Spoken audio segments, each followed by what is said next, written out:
There is a real and maybe the biggest threat to democracy that I have seen in my lifetime. It is real and it is growing, and I'm going to identify it for you, and you may not like it.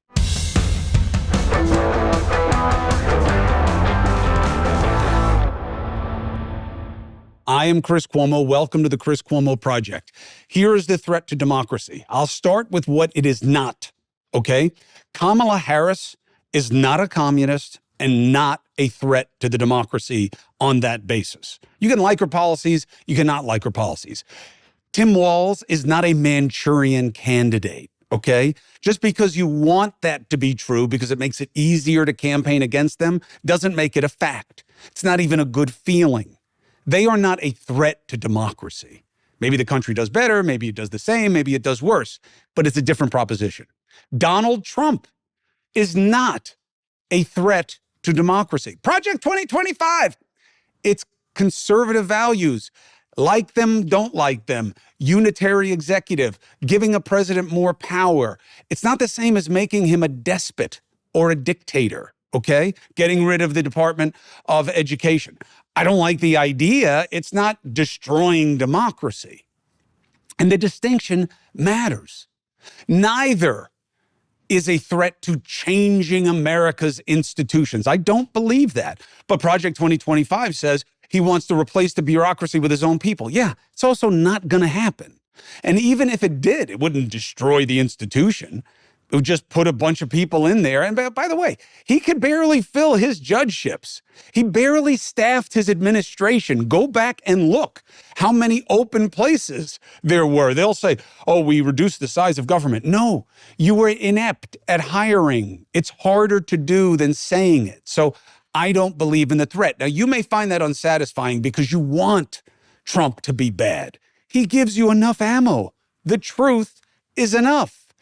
Don't stretch it and pervert it, because then you are becoming what you say you oppose, which is a sub-theme to the threat to our democracy. So what is the threat to democracy?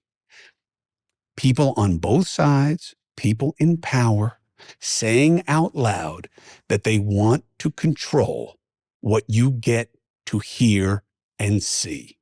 It is real. It is a threat. And it is happening and growing. And I'll tell you what, punishing thought is on the agenda.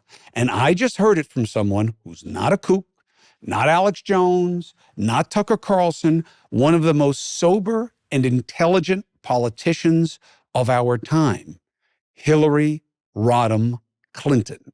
I think it's important to indict the Russians, just as Mueller indicted a lot of Russians who were engaged in direct election interference and boosting Trump back in 2016. But I also think there are Americans who are engaged in this kind of propaganda. And whether they should be civilly or even in some cases criminally charged is something that would be a better deterrence. Now, interestingly, people are saying that she wants to punish misinformation. She never uses that word. And here's why I'm not just playing too cute by half. Misinformation versus disinformation, okay? Is there a difference? 100%. Do we often make the distinction properly?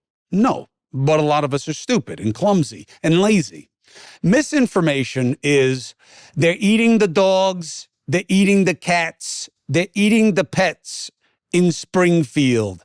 That is misinformation. Oh, but 3 people alleged it, and there's a picture. The pictures are not what they were said to show. The people who have said it did not come forward in any real way, because there is no scourge of Haitian migrants eating dogs and cats. That is misinformation. Now, when you know that it is untrue, the basic difference is, the short answer is it wrong or is it a lie? If it's wrong, it's misinformation. If it's a lie, it's disinformation. You know it's wrong, and you're saying it anyway to deceive. Is J.D. Vance engaging in mis or disinformation? Disinformation. Trump, disinformation. People who were reporting it early on the basis of what was being said, misinformation. Well, but what if they knew that it was bullshit and they just liked the headline? Disinformation. Do you punish either? In my opinion, no. Now, if you are an agent of an inimical force, foreign agency to the United States, and you engage in disinformation, you can be civilly and criminally liable. Now look at what is going on with the Russian dupes, right? Big deals for you guys here in digital media, getting stuck as being Russian pawns, right? Dave Rubin. Had him on the show, respect where he's coming from. Don't love the libertarian label. I still believe it's a way of bragging about yourself while having no accountability for your beliefs. And Tim Pool, he's been making his name for his little beanie cap and being a crank and being a disruptor. Was he also a dupe? Maybe. He says he didn't know. Great. It shows his lack of sophistication. That's exactly what it is. That's the problem with digital media. That's the problem with not having layers of editorial staff and accountability and just caring about clicks and being provocative and pretending you're pissed off about everything. And he is, and they are, and there is a culture of pretension. It's what works here. That's disinformation. Russians putting out things that they know to be untrue, but advance their cause, which is to divide us. And these guys just happen to love to do that anyway. So it worked perfectly. And it never raised their eyebrow that they were getting paid so much. Now, if you're working for a foreign agency in that regard, and I don't believe Rubin or Poole or the others have had any proof shown that they knew what they were doing and were actively trying to work for Russia or inimical American foreign interests. I don't see the proof. I don't believe it, therefore, okay? Just because I like or dislike somebody doesn't mean I'm going to lie about them. Tim Pool, I know, comes after me. That's does not make him special in my mind or estimation. But just because he treats me that way does not mean I'm going to treat him that way. Why? Because I believe, piece of shit though I am, flawed though I am, I try to not be like what I oppose. And I oppose people who are bullshit just to be provocative and just to stoke your anger through exposing ignorance. And I'm not doing that. So they don't have proof against him. I take him at his word. And it just shows that there's an unprofessional nature to what he does. And there's a lack of sophistication to what he does. But I don't think he should be punished. And I don't think the ideas that he normally puts out should be punished by society as in terms of law, but by society in terms of consequence, absolutely. That's the marketplace of ideas. And I can't believe that Clinton got this wrong. I can't believe it.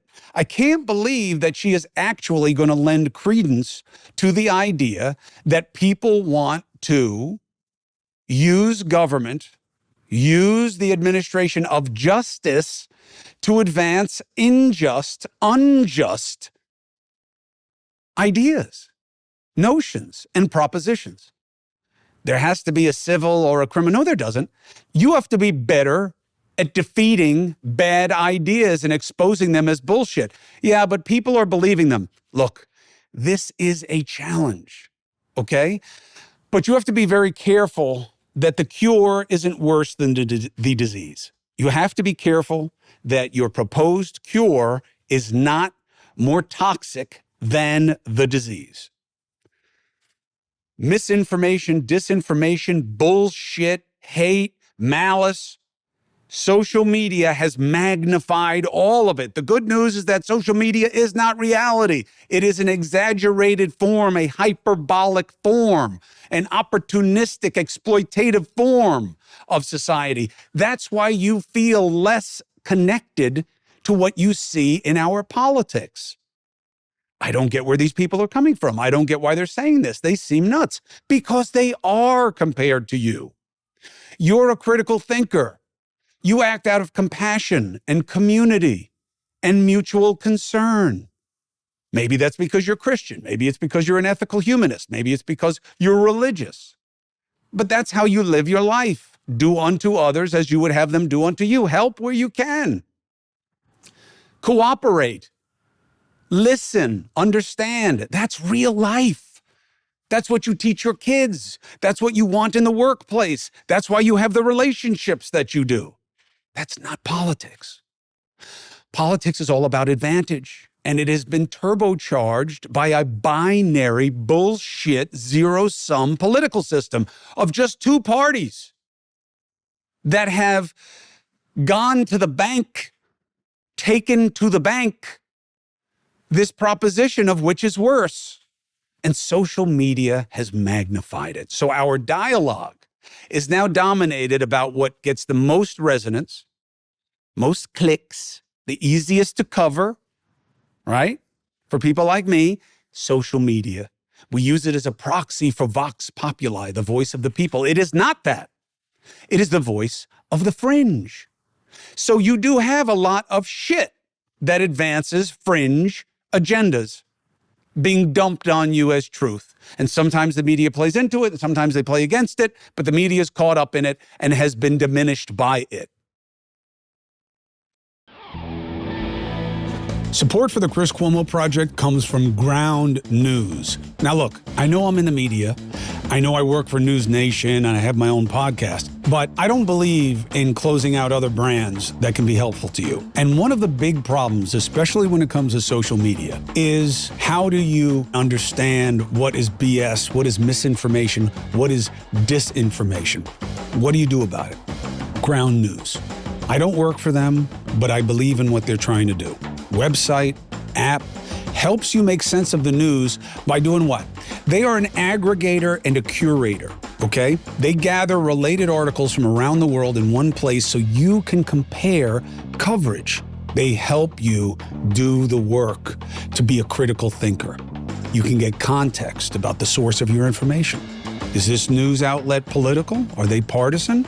Are they reliable? So, go to groundnews.com/Chris and try it out. And by the way, if you put Chris in there, you're going to get a 40% discount. Ground News Vantage Plan. That's what you're looking for. That's what you'll get 40% off of. And that will unlock access to all of the features. I think that this is a helpful tool, all right? They're doing important work that is really fundamental to being a critical thinker and an independent in our partisan political space. That's groundnews.com/Chris. Support for the Chris Cuomo Project comes from 120 Life. I got a member of my family that's got high blood pressure. We are using 120 Life, all right? And so far, so good. Now, is it a cure-all? Of course not, but you got to do the right things if you want to get to the right place. And high blood pressure is no joke. It is the #1 risk factor for mortality, okay? 1 in 2 adults have high blood pressure. That's 50-50, okay? So if you can help yourself, why wouldn't you? 120 Life is a blend of great tasting superfruit juices, can actually help lower your blood pressure. Try it yourself risk-free, 2-week trial pack. Go to 120life.com, use the code Chris, and you'll save 15% and you'll get free shipping. They're so sure that 120 Life will actually lower your blood pressure in 2 weeks. They will give you your money back if you are not satisfied. You cannot lose. But those high blood pressure numbers, you can lose those. They can get lower. 120life.com. That's 120life.com. Use the code Chris, 15% off. Support for the Chris Cuomo Project comes from GetMaineLobster.com. Isn't that cool? If you're going to eat lobster, why would you want to get it anywhere else? Maine is the place. And if you want lobster from Maine, you got to get MaineLobster.com. Why?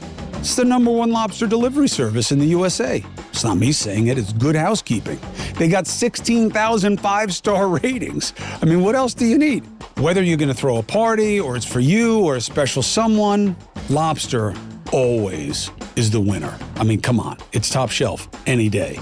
Use the promo code CCP at checkout and you're going to get 15% off all orders store-wide. That's right, 15% off all orders store-wide. Just use the promo code CCP at GetMaineLobster.com. So don't miss out. This is a great offer, okay? Make your next meal an extraordinary occasion with Get Maine Lobster. And again, at getmainelobster.com, you use the promo code CCP and you just dive into deliciousness and you get 15% off and free shipping. MAINE, that's Maine, the state, lobster.com. And my code, CCP. So what do you do about it? That's the tricky part. I'll tell you what you don't do is make it illegal to say shit. You have to have very narrow categories on that. Let's look at the law and how we've dealt with this over time. Slander. Defamation is libel and slander. Okay? Slander is yap, yap, yap, yap, yap, yap, yap, yap. Libel is okay? That's the difference. You write it, it's libel. You say it, it's slander. On TV, it can be both. It depends on the application. Okay, 2 categories, per se and per quad. Latin. Per se means as it is. Per quad means as it is this. Okay? Per se is certain categories that if you say something about someone and it is untrue, it is automatically deemed damaging and therefore punishable civilly. Always civilly, never criminally. The idea that it should be criminal, we have been reducing over time. How so? Fighting words used to be illegal. Hate speech used to be illegal. No, not so much now. Not really. The Supreme Court has softened it, has expanded freedom, has expanded it. You can't say fire in a crowded theater. Yeah, you probably can. Google it. You have to do a little bit more to be seen as posing imminent threat by speech. Okay? So we've been expanding it, but culturally we're starting to contract because of reaction formation to social media. So per se are these categories. You want to hear an interesting one that doesn't apply anymore or shouldn't? What they used to call moral turpitude. You say someone's a hoe and they're not a hoe, you got a problem. You say someone's gay and they're not gay, you had a problem in the per se categories. See, we've made some progress, okay? Calling someone gay is no longer seen as a slur, or it should be. This is one of the things I dealt with my kids' friend group growing up. You know, at some point, males start to have to figure out their alphaness, their maleness, and all of a sudden they get into like the gay bashing because they don't want to be that. And there was a real parenting situation there for me because not only do I reject the idea of less than on the basis of being gay, as I have known many gay men and women who will whoop your ass, but it's about teaching kids how we want to be and what we want to be. Per quad is you have to make the case that this person said this, they published it, they put it out there, it's untrue, and it hurt you, okay? That's how it breaks down in the law traditionally. What we have never punished is any of it. Civilly, you could have to pay.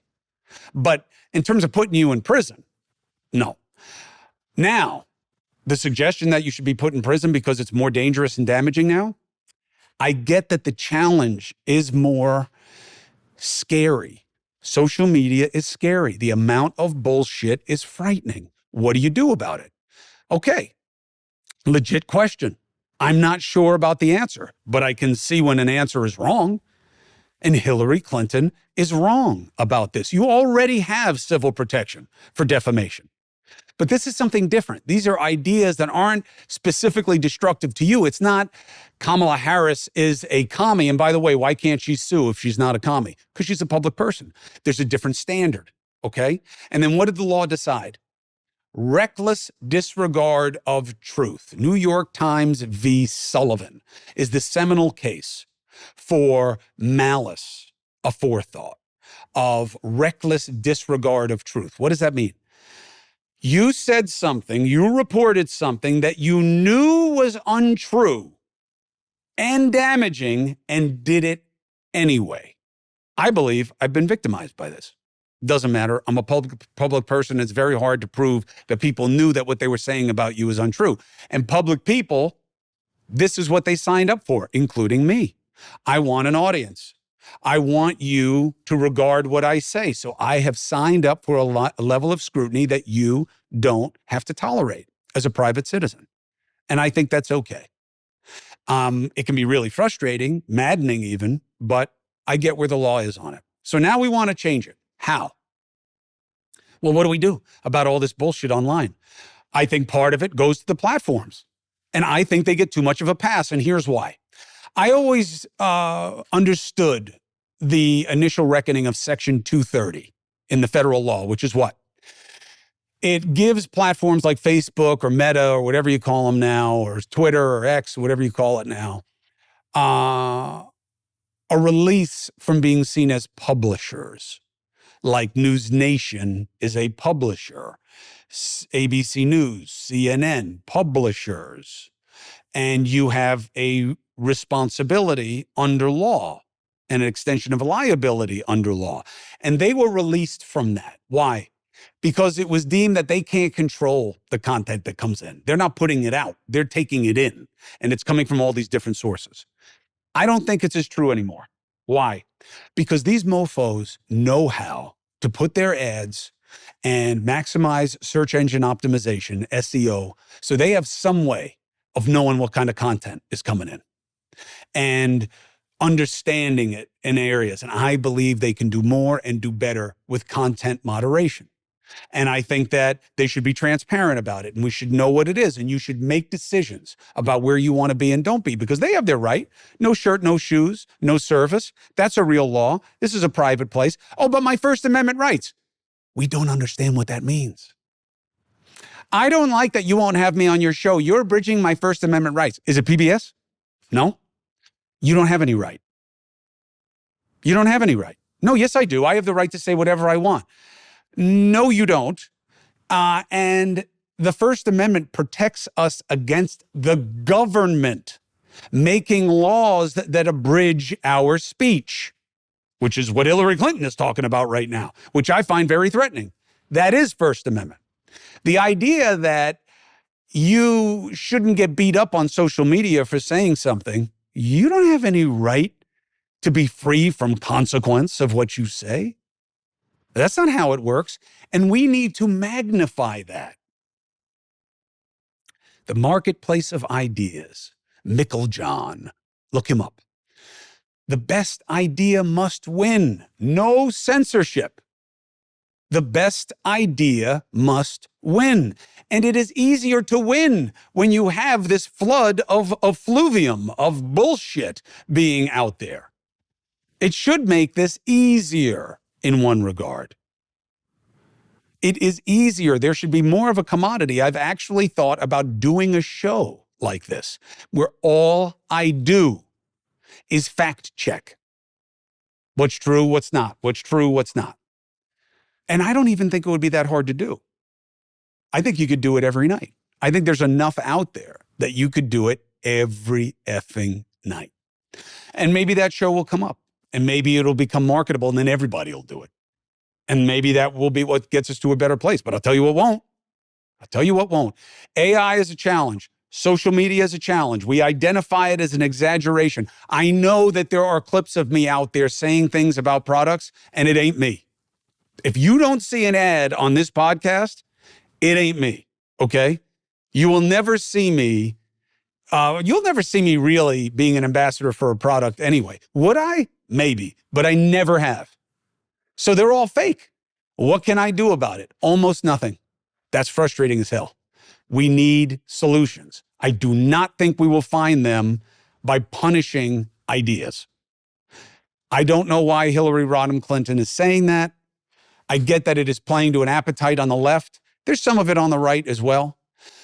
But it is wrong, and it is anathema to true liberalism. My father, you people love to bring up his name and use him as a cudgel against me, and it makes me sick and it makes me feel sorry for you. But let me give you a little bit of a truth bomb about Mario Matthew Cuomo. He'd be disgusted by the state of the Democratic Party, who they're fighting for and what they're about. And as a classical liberal, he would be completely against any idea of censorship. And the idea that it's even being bandied about, look, I get that the challenge is real and we have to do something, but you can't just run to the law. You got to deal with culture. You got to deal with the private sector and find ways to make things better. Dogs and cats are being eaten. That's bullshit. That's a problem.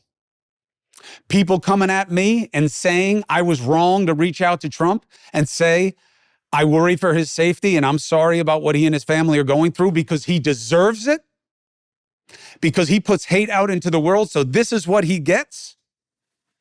That's only half right. It's only half right. Trump puts a lot of hate and shit into the air, and it is a reason to disqualify him from your vote. 100%, all day long. He has disqualified himself, in my opinion. He has given you ample reason not to vote for him. So then why is it so close? Because people are more disgusted about what I'm talking about right now than they are by him. And they see him as an agent of their animus, a spirit animal for their grievance, and he wants to break and bust up and fuck with the same things and people that they want. And that matters more to them than his value as a human being. That's the truth. And that's on you. You want to oppose him, then don't be what you oppose. Be better than what you oppose. That's hard. I know. You have two choices. Beat him at his own game or beat him at the polls by being better. And I do not think Kamala Harris wins with the former. I do not think she wins by being in the who's more pissed off game. I don't. If this stays a grievance election, well, I'll talk about that another time because I now know what's going to determine this election. But I'll tell you what will not determine the longevity of our democracy: punishing thoughts. Best ideas have to win. That is the burden of democracy. That is the burden of democracy. And if you start punishing ideas, you will become what you oppose. And we will be an oppressive state. We will not be a democracy, and we sure as hell will not be America.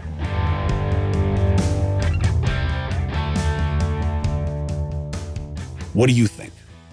Are you in favor of punishing speech? Let me know. I never will be. Thank you for subscribing. Thank you for following. Thank you for giving me an opportunity to exercise my voice and being a fair arbiter for me of what ideas work and do not. And thank you for checking out News Nation. We are trying something different there. We are transparent and we are authentic. You may like, you may dislike, but you will know. And it will be clear where it's coming from. And then you get to decide. I believe that is the main proposition of fairness. Thank you for seeing me there, 8 p and 11 p every weekday night. Subscribe if you don't want the ads. Substack, $5 a month. Oh, what else you get for the $5? My doctor's expertise about long COVID, what works in helping you treat it yourself, what I'm doing to try to get myself more healthy, what we are both doing together, Robin Rose and I, my doctor, to practice longevity work, fitness over 50, and my walk and talks for those of you who like to get a deeper understanding of philosophy, whether or not I'm able to apply it in my own life or you in yours. Hopefully you do better than I do. It's all there for $5 a month. Thank you so much for doing it, for wearing your independence by getting the free agent merch so we can crowdsource more contributions to worthy causes. There are ample opportunities to be better. Let's get after it.